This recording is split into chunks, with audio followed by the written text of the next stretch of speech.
Block आमर चैती 2024 उपलक्षे रायगढ़ समस्त जनसाधारण को मोर हार्दिक अभिनंदन और स्वागत जनाऊँ। आज आमर ब्लॉक स्तरीय चैती रायगढ़ ब्लॉक पंचायत समिति आयोजन कर आज तो आमर ये चैती आमर आदिवासी मानकर परंपरा संस्कृति और लोकायत प्रतिभा मानक गणमाध्यम को किंबा समाज को आनिक जो लोकलोचन को आने बोलिक चैती हूँ प्राय एवं आमर जो भाषा संस्कृतिटा दिन को दिन लुचिकी जाऊँ कारण देखो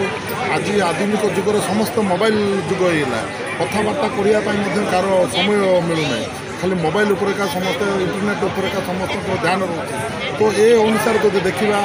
आमर परंपरा आमर संस्कृति आमर नाच गीत आमर पूजा पाठ सब आदिवासी मानक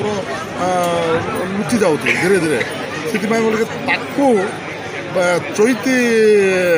उत्सव आम केमती लोकलोचन को आने बोलिक यहाँ गोटे प्रयास और मुझे बहुत बहुत धन्यवाद जनइबी आमर जिला प्रशासन को एवं ब्लॉक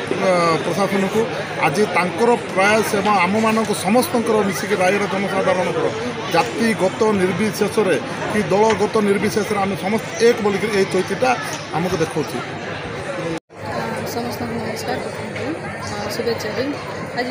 रायगढ़ ब्लॉक स्तरीय चैती